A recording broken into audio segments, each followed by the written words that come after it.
Welcome to my Golu Navaratri 2025. இந்த வாட்டி நான் வச்சுருக்கிற குலு தீம் வந்து 4 தீம் கவர் பண்ணியிருக்கேன். தெய்வங்களின் வாகனங்கள் உருவான கதைகள், அப்புறம் 2வது வந்து உணவு சரித்திரம், 3வது சேவ் நேச்சர், அதாவது ஈகோ ஃப்ரெண்ட்லி ப்ராடக்ட்ஸ் யூஸ் பண்ணி சேவ் நேச்சர் பற்றி, 4வது பல்லுயிரின் முக்கியத்துவம், இம்பார்ட்டன்ஸ் ஆஃப் பயோடைவர்சிட்டி. இதனால தான் கவர் பண்ணியிருக்கேன். முதல்ல வந்து eco friendly products save nature பார்த்துடலாம். இந்த தீமில் வந்து நான் வந்து என்னெல்லாம் ப்ராடக்ட்ஸ் கவர் பண்ணியிருக்கேன்னா, bamboo, banana fibre, coconut shell, jute, கோரை, பாம், ரைஸ் ஹஸ்க், வெட்டிவேர், give eco friendly gifts. So இப்படி பண்ணால் நம்மளுக்கு எப்படி சேவ் நேச்சர் ஆகும் அப்படிங்கிறது ஒரு ப்ராடக்ட். இப்போ ஜூட் எடுத்துட்டா, ஜூட்னா என்ன, அது எப்படி நம்மளுக்கு சஸ்டைனபிள் ப்ராடக்டாக இருக்கும், நம்ம நேச்சரை எப்படி ப்ரொடெக்ட் பண்ணும், நம்ம என்ன மாதிரி ப்ராடக்ட்ஸ், ஜூட் எப்படி வந்து தயாரிக்கப்படுறது, அது என்ன மாதிரி ப்ராடக்ட்ஸ்லலாம் நம்ம யூஸ் பண்ணலாம் அப்படிங்கிறத பற்றி இங்கே டெபிக் பண்ணியிருக்கேன். நீங்கள் இங்கே பார்க்கலாம். இதெல்லாம் jute products, few of the jute products which we can use.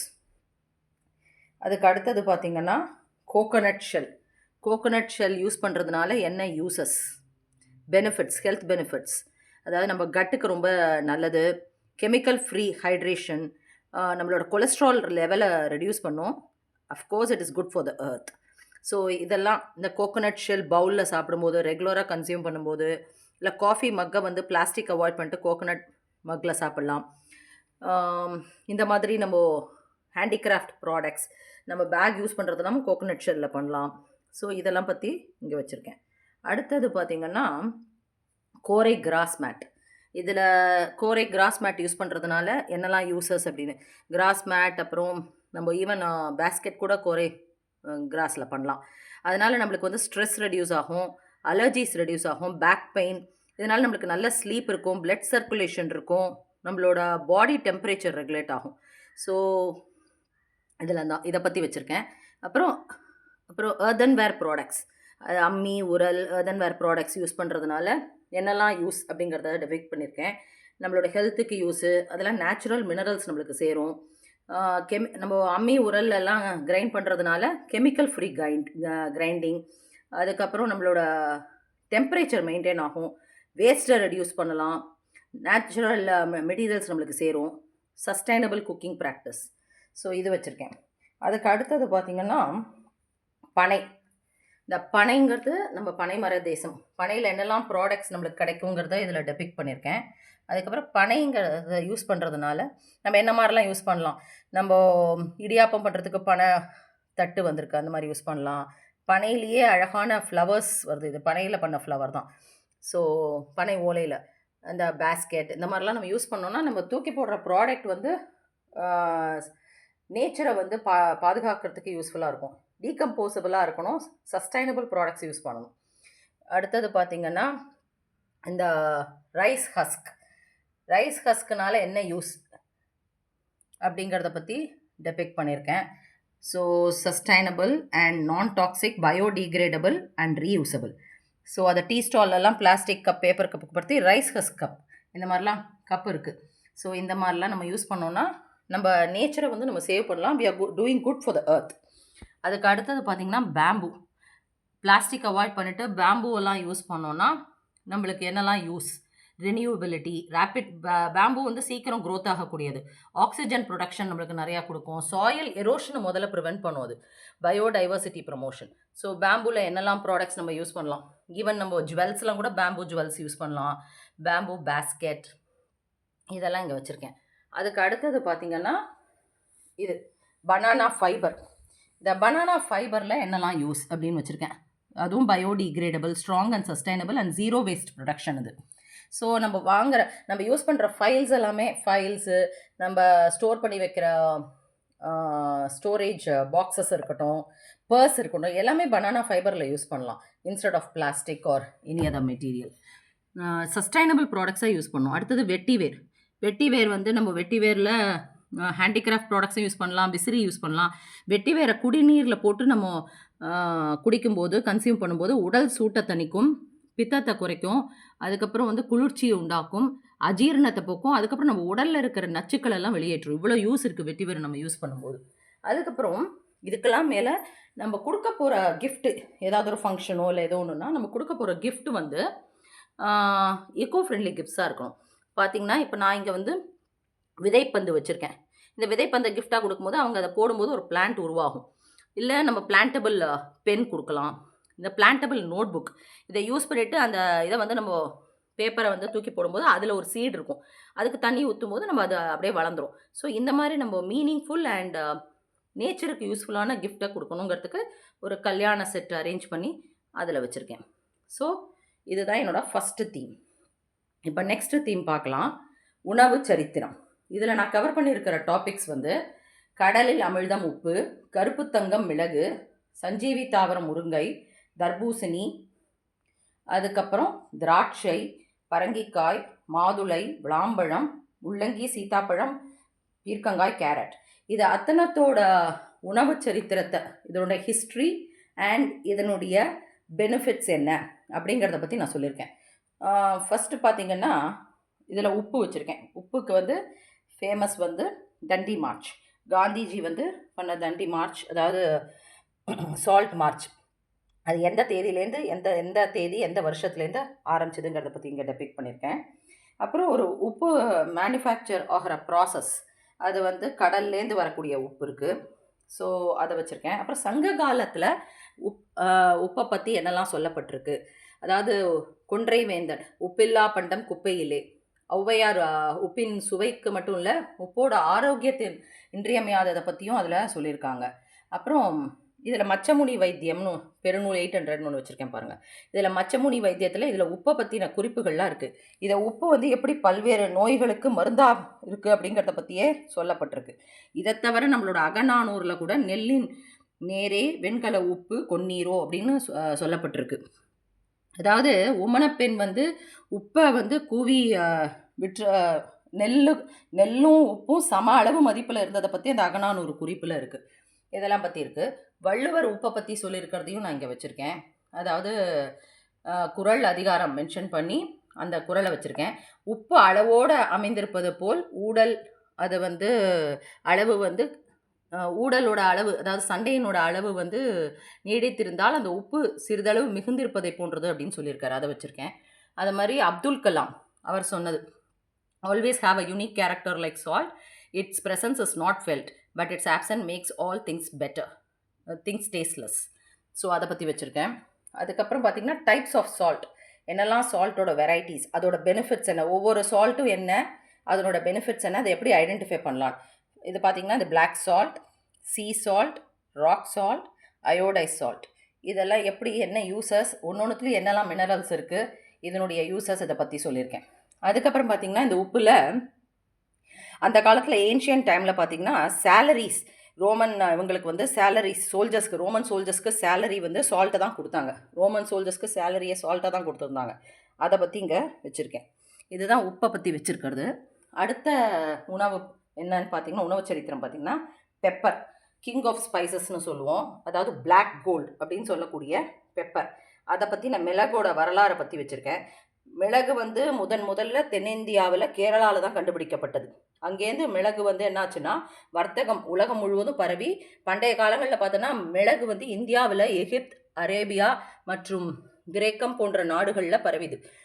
அப்புறம் வந்து பார்த்திங்கன்னா இந்த மிளகு வந்து பிளாக் பெப்பர், பிளாக் கோல்டுன்னு சொல்லுவோம். இதை வந்து ஈவன் கோல்டுக்கு கூட நம்ம வந்து எக்ஸ்சேஞ்ச் பண்ணியிருக்காங்க அந்த காலத்தில் பார்த்திங்கன்னா.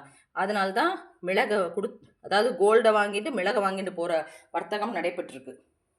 அதை வச்சுருக்கேன். அதுக்கு அடுத்தது பார்த்திங்கன்னா பண்டை மாற்று முறை அப்படின்னா என்ன. ஃபர்ஸ்ட் ஆஃப் ஆல் பண்டை மாற்று முறைங்கிறது ஒரு பொருளுக்கு பதிலாக இன்னொரு பொருளை கொடுத்து வாங்கிக்கிறது. சங்க காலத்தில் உப்பை கொடுத்து மிளகு, பால், தயிர் போன்ற பொருட்கள் பண்டை மாற்று முறையில் இருந்தது. அதை இங்கே வச்சுருக்கேன். அப்புறம் மிளகினுடைய டைப்ஸ், மிளகுல வெரைட்டிஸ், இம்பார்ட்டன்ட் வெரைட்டிஸ் பார்த்திங்கன்னா கருப்பு மிளகு, இது வந்து பார்த்திங்கன்னா பழுக்காத காயை உலர வச்சு பெறப்படுற மிளகு, காரமான மிளகு. அடுத்தது பார்த்திங்கன்னா வெள்ளை மிளகு. கருப்பு மிளகு முற்றின காயை வந்து தண்ணீரில் ஊற வச்சு அதை மேல் தோலை நீக்கிட்டு உலர வைப்பதன் மூலம் கிடக்கக்கூடியது. இது வந்து லேசான சுவை இதுவாக இருக்கும், அதை விட இது காரம் கம்மி.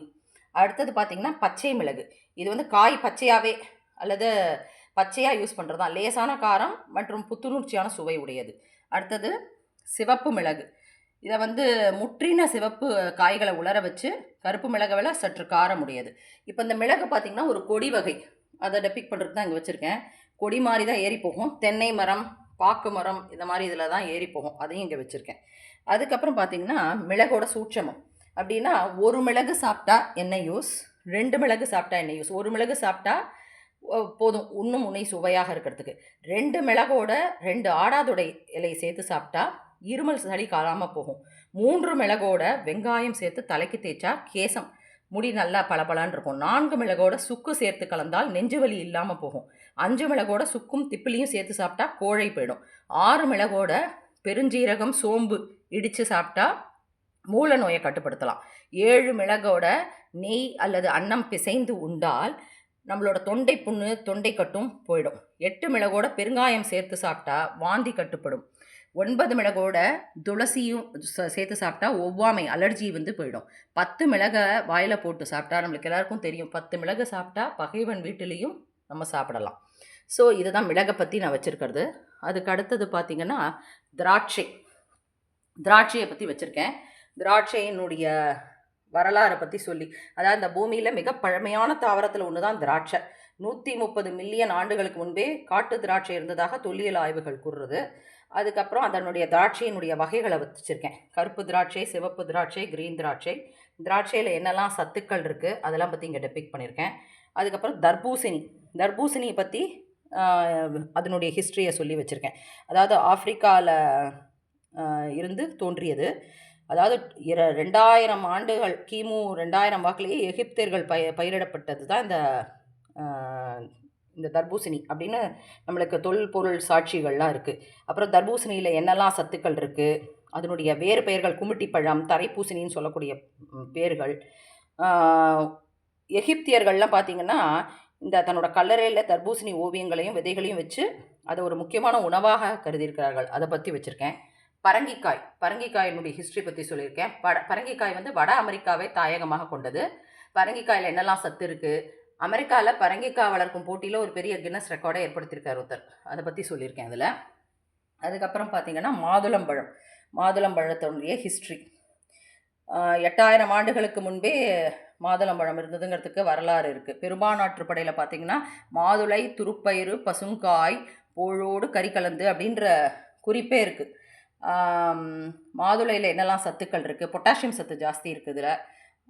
ஸோ அதனுடைய பொட்டானிக்கல் நேம் என்ன அதை பற்றி வச்சுருக்கேன். அடுத்தது பார்த்திங்கன்னா விளாம்பழம்ங்கிறது பித்தத்தை தணித்து சித்தத்தை தெளிய வைக்கும் விளாம்பழம்னு பேர். அதனுடைய பொட்டானிக்கல் நேம், அதனுடைய யூசஸ் என்ன, அது எங்கேருந்து தாயகமாக வந்தது அப்படிங்கிற ஹிஸ்ட்ரியை பற்றி வச்சுருக்கேன்.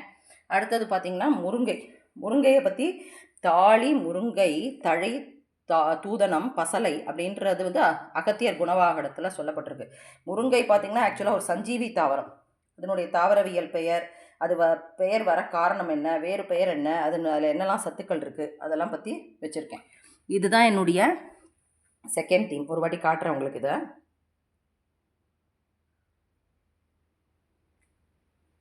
இதுதான்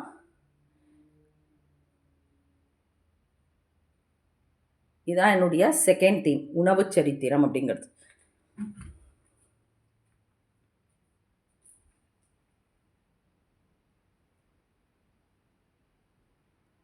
இப்போது நம்ம தேர்ட் தீம் பார்க்கலாம். தேர்ட் தீம் வந்து தெய்வங்களின் வாகனங்கள் உருவான கதைகள். இதில் வந்து நான் கவர் பண்ணியிருக்கிறது வந்து எலி எப்படி விநாயகருக்கு வாகனமாச்சு, ஒட்டகம் எப்படி ஹனுமனுக்கு வாகனமாச்சு, சிம்ம வாகனம் துர்கை, ஆந்தை வந்து லக்ஷ்மி தேவியின் வாகனம், நந்தி சிவபெருமானின் வாகனம், கருடர் விஷ்ணுவின் வாகனம், காகம் சனி பகவானின் வாகனம், மயில் முருகரின் வாகனம். இதெல்லாம் எப்படி ஆச்சுங்கிற கதையை இங்கே டெபிக் பண்ணியிருக்கேன். முதல்ல பார்த்திங்கன்னா விநாயகருக்கு வந்து மூஞ்சூர் இல்லையா, ஸோ எலி வாகனம் எப்படி வந்தது அப்படிங்கிறது, எலியினுடைய வாகனம் வந்த கதை அதை இங்கே வச்சுருக்கேன். பார்த்திங்கன்னா கந்தர்வன் கிரௌஞ்சன் சபரி முனிவரனுடைய மனைவி மனோரமை மேலே ஆசைப்பட்டு அவளை கவர நினைக்கும் போது சாபம் வந்து எலியாக மாறும்படி அந்த முனிவர் வந்து சாபம் விட்டுடுறார். அப்போது விநாயகர் வந்து வரேனியன் அரசனுக்கு விநாயக பெருமான் பிறக்கிறார். அந்த குழந்தைய காட்டில் கொண்டு போய் அந்த அரச விட்டுடுறார். அப்போ காட்டில் இருந்த பராசர முனிவர் குழந்தையை கண்டெடுத்து வளர்க்குறார். மரத்தில் ஏறி விநாயகர் விளையாடும் போது இந்த எலி சாபம் பெற்றிருந்தது இல்லையா, அது வேற கடித்து மரத்தை சரித்தது. எலியை கொள்ள பரசு ஆயுதத்தை விநாயகர் வீசும்போது எலி வந்து தன்னுடைய தவறை உணர்ந்து மன்னிக்க கேட்கறது. அப்போது கந்தர்வனாக இருந்தபோது என் மேலே நீ அதிகமாக பக்தி கொண்டிருந்ததுனால நீயே என் வாகனமாக மாறுவாய் அப்படின்னு எலிய வாகனமாக எடுத்துக்கிறார். அதுதான் இதனுடைய கதை. அடுத்தது பார்த்திங்கன்னா ஒட்டகம். ஒட்டகம் எப்படி ஹனுமாருக்கு வாகனமானது அப்படிங்கிறத பற்றி அதை பற்றின ஸ்லோகங்கள் இருக்குது, அதனை பற்றின குறிப்புகள் வந்து இதில் இருக்குது. அதை பற்றி வச்சுட்டு ஹனுமன் வந்து காந்த மாதன மலையில் அடிவாரத்தில் வந்து ஹனுமன் வந்து ஒரு ஒட்டகத்தை பார்க்குறாரு. அது வந்து தங்க துணியால் ரொம்ப அழகாக அலங்காரத்தில் இருக்குது. அதில் ஏறி வர்றார். அப்போத்துலேருந்து அந்த ஒட்டகம் வந்து அவருக்கு வாகனமாச்சு. அடுத்தது பார்த்திங்கன்னா சிம்ம வாகனம் துர்கை.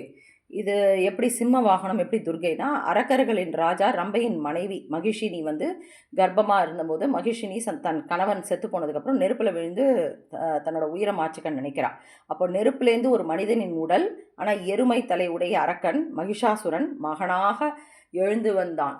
அப்போது என்ன ஆகுதுன்னா, பிரம்மனின் வரம் அவனுக்கு இருக்குது.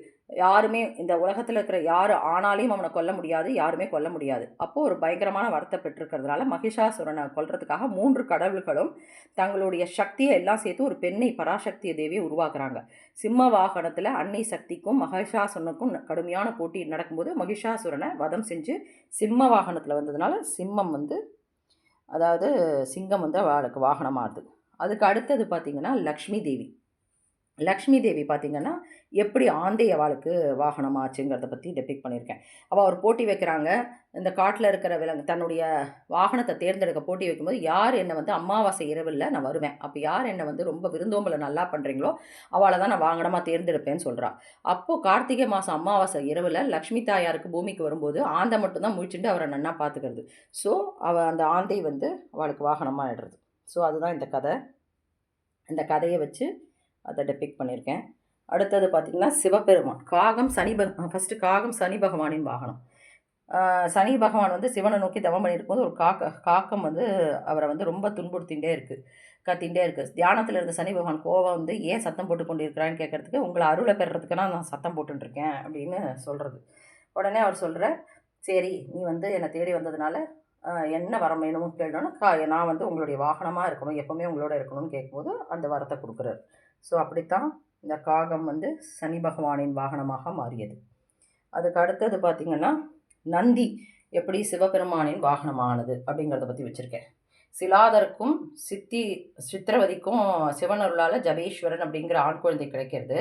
அப்போது அந்த ஜபேஸ்வரனுடைய 7ஆம் ஆண்டு போது அங்கே விழாவுக்கு வந்த தேவர்கள் வந்து என்ன சொல்கிறாங்கன்னா, உங்கள் பையன் வந்து விதி வந்து உங்களை வாழ்த்துறதுக்கு இல்லை, அற்ப ஆயுளில் செத்து போயிடுவான்னு சொன்ன உடனே அவர் ரொம்ப வருத்தப்பட்டுருக்கார். அப்போ சிலாதர் என்ன பண்ணுறாருன்னா, கவலைப்படாதீங்க, நான் சிவபெருமானை நோக்கி தவம் பண்ணுறேன்னு சொல்லி தவம் பண்ணோன்னு சிவபெருமான் வரும்பொழுது அவர்கிட்ட நான் வந்து உங்களை பிரியாமல் நந்தி வாகனமாக இருக்கணும் அப்படின்னு கேட்ட உடனே சிவபெருமானுக்கு நந்தி வந்து வாகனமானது. அப்படி தான் அதை தான் இந்த ஸ்டோரியில் டெபிக் பண்ணி அதனுடைய கதையும் வச்சு இதை வச்சுருக்கேன் நான்.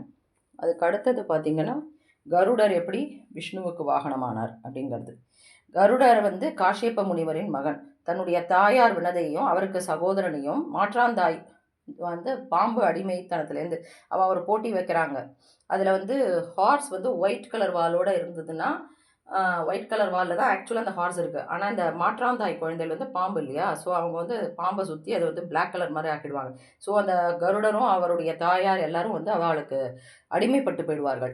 அந்த அடிமைத்தனத்தை போக்குறதுக்கு என்ன பண்ணணும்னு கேட்டால், பாம்புகள் வந்து தந்திரமாக நீ போய் அமிர்தத்தை தேடின்பா அப்படின்னோடனே இந்திரன்ட்டேருந்து அமிர்தத்தை தேடி எடுத்துன்னு வரும்போது விஷ்ணு பகவான் வந்து அவருடைய கருடனுடைய அகந்தியை அழித்து தன்னுடைய வாகனமாக மாற்றிக்கிறது தான் அந்த கதை. அந்த கதையை இங்கே வச்சுருக்கேன். அதுக்கு அடுத்தது மயில் எப்படி முருகருக்கு வாகனமானது அப்படிங்கிறது தான். அது வந்து சூரபத்மனுக்கு எதிரான போரின் போது அன்னை பார்வதி முருகனுக்கும் சக்தி மிகுந்த வேலாயுதத்தை கொடுக்குறாங்க. அப்போ அழித்து அந்த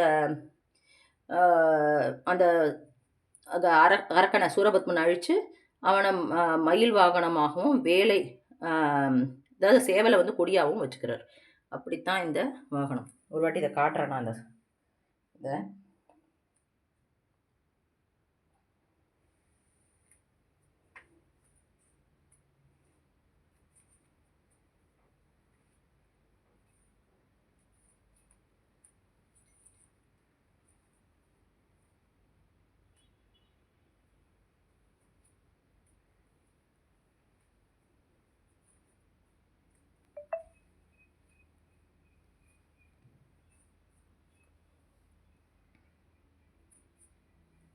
இதுதான் இந்த கான்செப்ட். ஊஞ்சலில் வச்சுருக்கேன். ஃபோர்த்து தீம் காட்டுறதுக்கு முன்னாடி நான் படியும் ஊஞ்சலையும் காமிச்சிடுறேன். ஊஞ்சலில் வரலட்சுமி அம்பாளை ஆவாகனம் பண்ணிவிட்டு நடராஜர் பிள்ளையார் வச்சுருக்கோம். ரங்கோலி,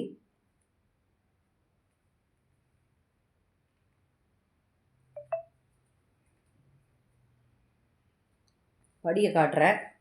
முதல் படியில் ஆஞ்சநேயர், சுவாமிகள் எல்லாரும் வச்சுருக்கோம்.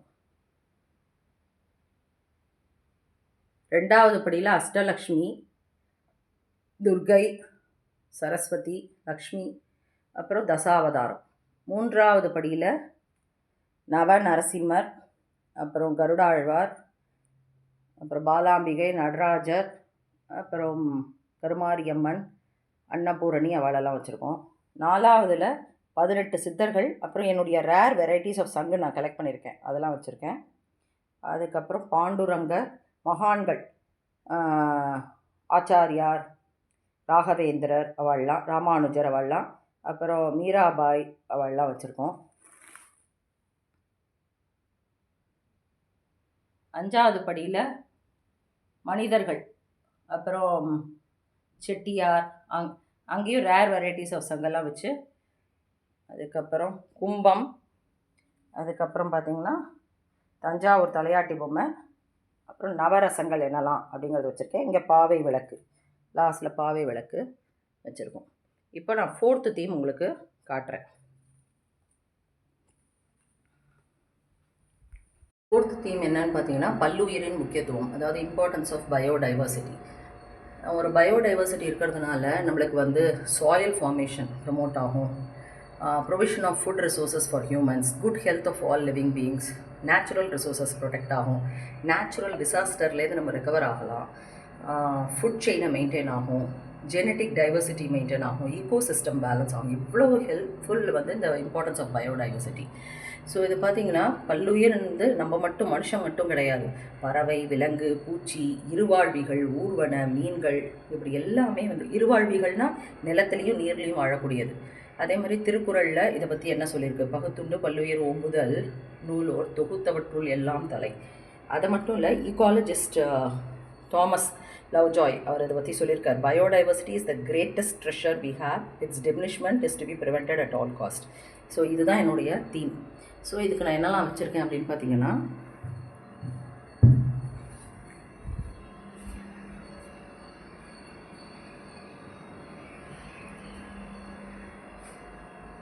ஸ்னேக் இம்பார்ட்டண்ட், பிளான்ஸ் எல்லாம் இம்பார்ட்டண்ட், நத்தை இம்பார்ட்டண்ட், பறவைகள் இம்பார்ட்டண்ட், மங்கீஸ் இம்பார்ட்டண்ட், பூச்சிகள் இம்பார்ட்டண்ட், ஒரு ஃப்ராக் இம்பார்ட்டண்ட், பேர்ட்ஸ் இம்பார்ட்டண்ட்,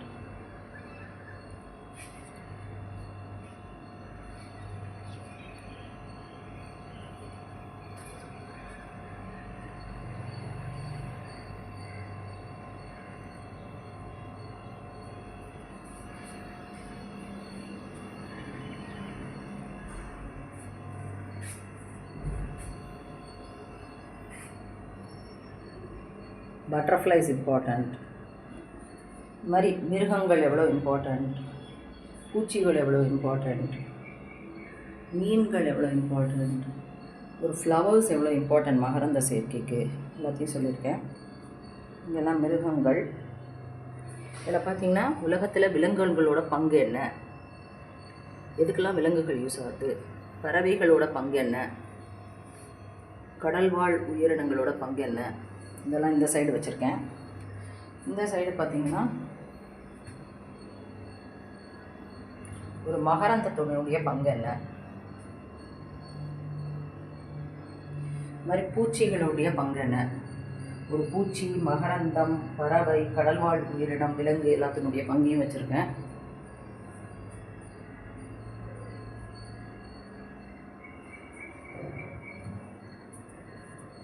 இங்கே வந்து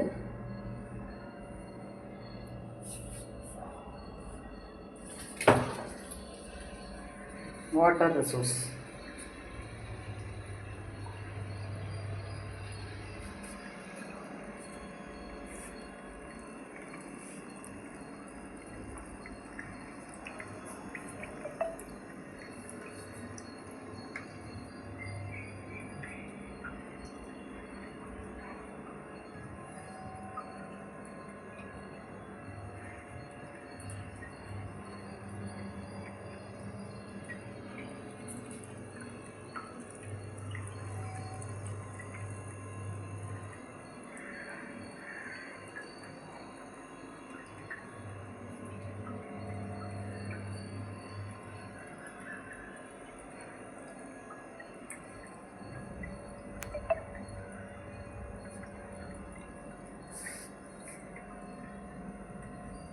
ஸோ மனிதனை தவிர எல்லா உயிரும் எவ்வளவு இம்பார்ட்டன்ட்ங்கிறத டெபிக் பண்ணிட்டு இருக்கோம். இது வாட்டி ஃபுல்லாக காட்டுறேன் உங்களுக்கு.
Thank you.